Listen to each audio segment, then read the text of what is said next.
have we got some updates for you. Castle's almost finished and the hunt is on. Castle has been in the works for roughly 8 months now. In that time, our designers and artists have planned, designed, tested, arted, tested some more, played, arted some more, and now they've hit the final stage of testing.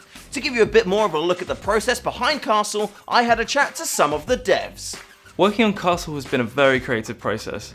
The challenge we set ourselves originally was really ambitious. We were really keen to make sure that the environment felt like a real location, whilst at the same time conformed to the polished blockout. Taking a step back and analysing the existing maps allowed us to justify a lot of the design choices we were making in Castle.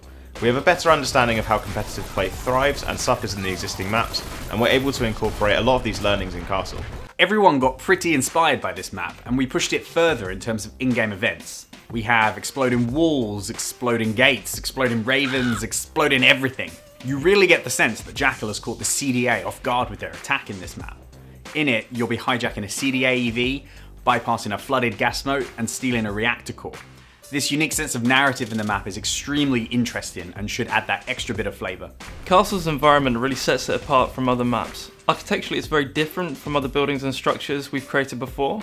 Therefore, the map team had to create a lot of high-level bespoke artwork. Visually, it's unlike anything you've seen in DB before.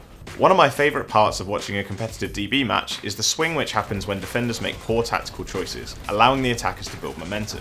Castle is primarily built for tactical competitive play. It encourages both sides to make sensible tactical decisions and punishes them for not considering the spawn timer, objective progress, and the number of players alive on both sides.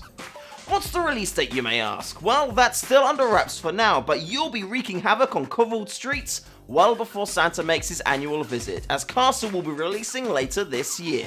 We're super excited to have you jump into one of London's most iconic landmarks and partake in glorious warfare. Earlier this year, we announced some big news. Till the end of the year, we're going to be shipping a new Merc, including a new primary and a new secondary weapon every 6.5 to 7 weeks until the year is out. Yep. So far, we've kept to this release plan, with Turtle, Javelin, and Guardian all hitting the game on time. We have noticed, though, increased comments and threads from you discussing game hygiene. As we've had our sights fixed on getting more content to you, more bugs have been slipping into the game. The next Merc is well underway though, and to give you something to talk about, here's a quick look at Hunter, the Alaskan wilderness expert who's coming to London in January.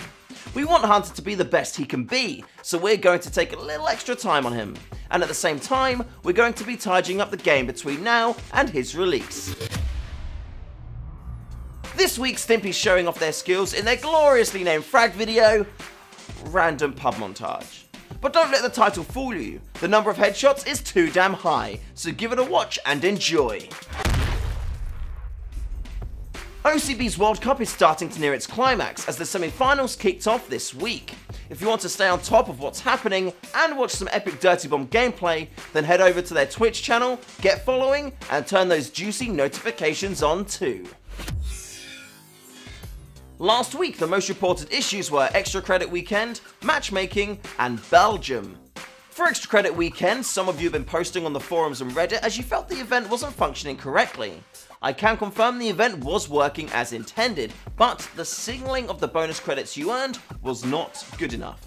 Because of this, the next time we do one of these events, we want to make sure the bonus credits you earn have their own end of match notification. For matchmaking, earlier this week we made more updates to our matchmaking algorithms to improve queue times further.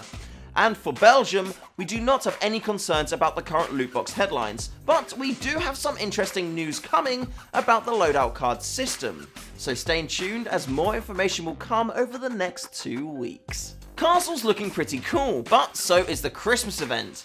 We'll be giving you more information on that next week, so make sure you subscribe and turn notifications on, so you don't miss a thing.